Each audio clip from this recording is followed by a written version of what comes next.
Oi, Assumi, desbravadores da escuridão. Meu nome é Gray e, bom, daqui a poucos dias estaremos frente a frente ao mais novo filme da franquia de Jurassic World.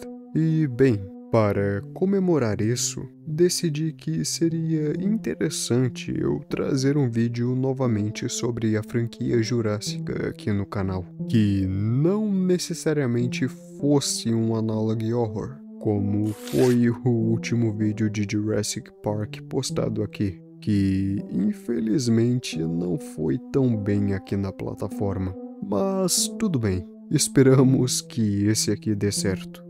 E bom, acredito que todos vocês que estejam assistindo esse vídeo conheçam os filmes de Jurassic Park e sabem que originalmente os dois primeiros filmes da saga The Lost World e Jurassic Park foram baseados nos dois primeiros livros de Michael Crichton, que são bem mais sombrios e tratam alguns dinossauros literalmente como monstros diabólicos. E bem, os filmes não foram necessariamente muito fiéis quanto às obras originais.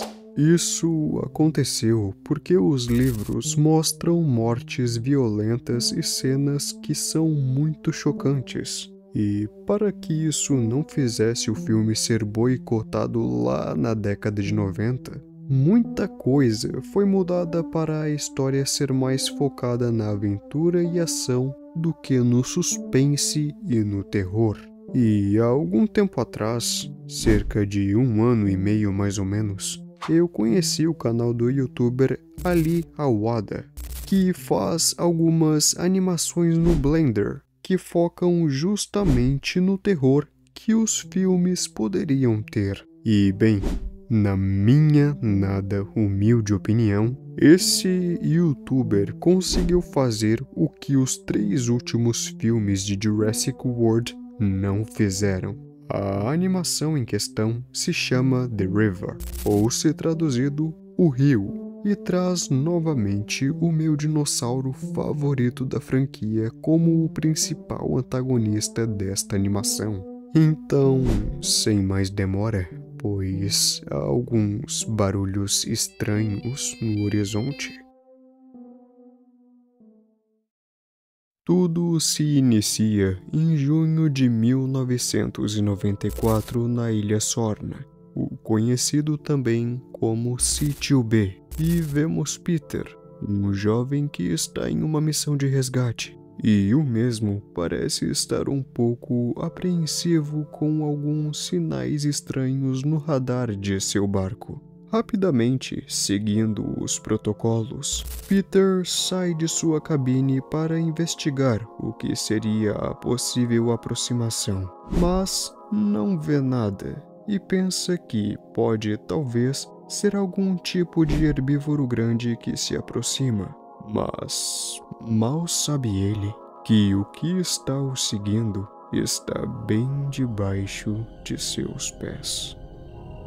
E um adendo bastante importante aqui é que estes short films se passam em uma linha do tempo mais semelhante às dos livros, dado que o espinossauro, que por curiosidade se chama Snoke, ainda não havia nascido em 1994 ou antes, pois nos filmes mesmo ele só foi clonado no final dos anos 90. Peter continua sua missão, porém ele acaba tendo que parar seu barco, já que havia uma manada de braquiosauros cruzando o rio. E novamente, o jovem vê o objeto se aproximando de seu barco no radar, e ao olhar para trás, o mesmo consegue ver a enorme barbatana do espinossauro, o que faz o mesmo ter de ligar novamente seu barco para navegar o mais rápido possível, pois aquela coisa é praticamente incansável e não está decidida a parar de perseguir o barco. Mas por algum motivo, infelizmente, Snoke deixaria de perseguir Peter. É bondade nessa hora, né? Ao entrar em contato com seu líder da equipe, Peter descobre que é melhor manter o barco desligado, pois o espinossauro é atraído por vibrações na água, e que seria mais fácil mesmo sobreviver longe da água e ficar quieto mantendo a calma, embora seja bem difícil, pois um helicóptero de resgate havia sido enviado para o encontro de Peter. Seguindo os conselhos, Peter decide sair do barco, mas ao olhar para baixo, o espinossauro ataca abruptamente o jovem, que por muita sorte consegue fugir e se esgueirar em um túnel antigo. Feliz por aparentemente ter escapado, o mesmo comemora. Porém, como sorte de CLT dura muito pouco, ele ouve outro barulho, só para olhar para trás e dar de cara com um tiranossauro. Mas, de repente, o mesmo cai em um rio muito profundo. E como se isso já não fosse o bastante, do absoluto nada, Peter ouve os barulhos de seu radar, o que faz com que o jovem lembre daquela coisa. Até que, quando ele menos espera, quando acorda, o mesmo se dá de cara com o T-Rex dormindo. E, infelizmente, ao tentar sair dali, o mesmo já está tão traumatizado que, somente por olhar para a água, Peter já lembra do espinossauro o olhando com aquele olhar diabólico. Coisa que, na minha opinião, é extremamente interessante, pois em nenhum filme, de fato, é mostrado o trauma dos personagens que sobreviveram quando estão novamente olhando para algo que remeta aos dinossauros. Mas, se bem me lembro, eu acho que somente em Teoria do Caos e Acampamento Jurássico, de fato, é mostrado o trauma dos personagens. Mas, enfim. Peter decide tentar passar pelo T-Rex dormindo e, com sucesso, o mesmo corre o mais rápido possível em meio a uma manada de estegossauros, até finalmente chegar a uma casa de barcos velha. Quando o mesmo chega no local, ele fica por algum tempo encarando a água, para ver se consegue tomar algum tipo de coragem. Mas como o mesmo está na Ilha Sorna, logo atrás de Peter aparece silenciosamente um plesiosauro. E rapidamente, para salvar sua vida, o mesmo pula em um bote, ligando o motor e conseguindo fugir do réptil aquático, até o mesmo chegar em um lugar com alguns saurópodes. E, durante a noite,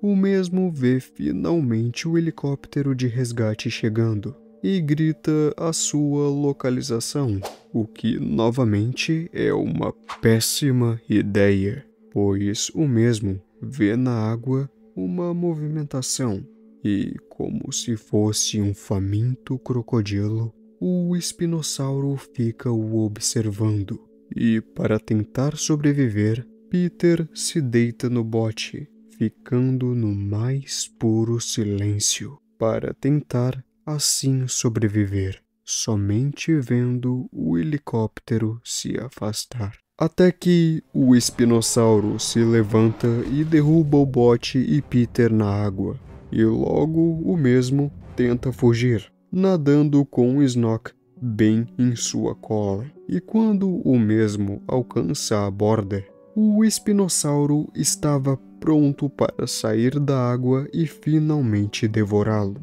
Mas, novamente, por sorte do destino, o helicóptero afasta o grande carnívoro e, totalmente desesperado, Peter corre em direção a um gancho que o mesmo deveria segurar para fugir, só para do nada aparecer um tiranossauro que também deseja devorar Peter. Mas, felizmente, Peter consegue fugir. E, bem, foi nesse exato momento em que eu imaginei que o espinossauro iria surgir da água e lutar contra o tiranossauro. Mas, né, infelizmente não podemos ter tudo o que queremos. E, bom, eu acredito que por hoje tenha sido isso. E como eu disse anteriormente, é uma animação feita no Blender e que pra mim fez o que Jurassic World em seus 3 filmes mais recentes não fez. A Alia Wada fez um trabalho excepcional em seu canal. E, bem, Vale ressaltar que o mesmo também já animou algumas cenas dos livros, como por exemplo a icônica e sinistra morte de Dennis Nedry. E bem, na minha nada humilde opinião, ele com certeza merecia muito mais reconhecimento dentre os youtubers que falam de Jurassic Park, mas novamente é a minha visão. Pois muito bem, eu espero que tenham gostado deste formato de vídeo e também quero agradecer do fundo do coração a participação do meu amigo Jody, pois tanto eu quanto ele estávamos buscando uma forma de aparecer um no canal do outro, o que significa que muito em breve eu irei dar as caras no canal dele também. Bom, eu peço o seu like e um comentário sobre o vídeo. Como sempre, nos vemos na próxima noite e que a luz da lua ilumine o seu caminho.